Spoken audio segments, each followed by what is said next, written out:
Hello bachcho, let's see the question. The question is zinc can be coated on iron to produce galvanized iron, but reverse is not possible. It is because of that. तो सबसे पहले बेटा आपको ये पता होना चाहिए कि हम लोग गैल्वेनाइजेशन करते क्यों हैं। हम लोग गैल्वेनाइजेशन किया करते हैं बेटा हमारे पास जो मेन मेटल्स होता है उसको प्रोटेक्ट करने के लिए। जैसे हमें अगर आयरन को प्रोटेक्ट करना है तो हम उस पर क्या करेंगे बेटा, उसके चारों तरफ कोई ऐसे मेटल की लेयर लगा देंगे जो उससे ज़्यादा रिएक्टिव होगा।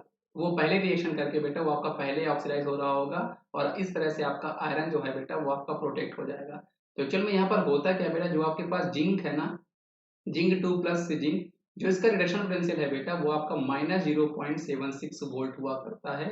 वहीं पर अगर मैं आपकी आयरन की बात करूं बेटा, तो Fe2 प्लस अगर मैं आपको आयरन कन्वर्ट कर रहा हूँ, हालांकि ये वैल्यू आपको ध्यान नहीं रखनी है, आपको याद नहीं रखनी है। बस आपको बस इतना याद रखना है कि एक्चुअली में जिंक का जो आपका रिडक्शन पोटेंशियल होता है बेटा वो आपका ज्यादा नेगेटिव होता है, इसलिए जिंक आपका ज्यादा रिएक्टिव मेटल है।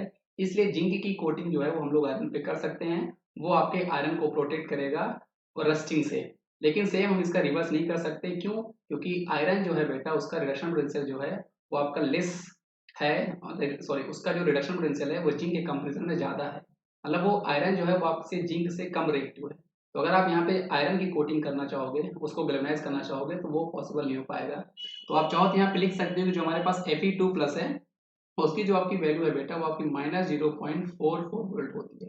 तो आप देख सकते हो बेटा कि जिंक जो है, जिंक का जो आपका स्टैंडर्ड रिडक्शन पोटेंशियल है बेटा वो आपका ज्यादा नेगेटिव है, that is your more negative है। और अगर वो आपका मोर नेगेटिव है बेटा, इसका कहने का मतलब हम लोग कह सकते हैं कि जिंक जो है वो आपका मोर रिएक्टिव मेटल है।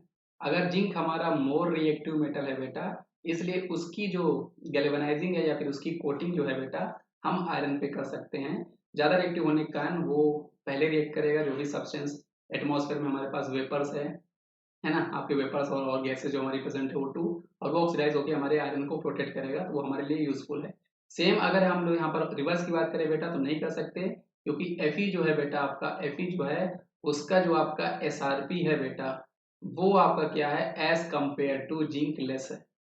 एज कंपेयर टू जिंक वो आपका मोर है, सॉरी हम लोग मोर बोलेंगे, मोर है, या फिर लेस नेगेटिव आप बोल सकते हो। तो एज कंपेयर टू मोर, इसलिए वो आपका क्या होगा बेटा, वो आपका लेस रिएक्टिव है, वो आपका लेस रिएक्टिव है एज कंपेयर टू जिंक। इसलिए रिवर्स जो है वो इसका पॉसिबल नहीं है।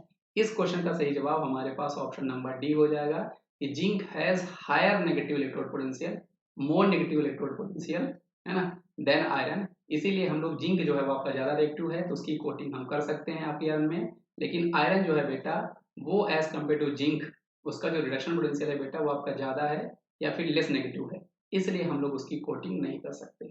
आई होप आपको ये कॉन्सेप्ट समझ में आया होगा बच्चों। इसका सही जवाब हमारे पास ऑप्शन नंबर डी है। थैंक यू बच्चों।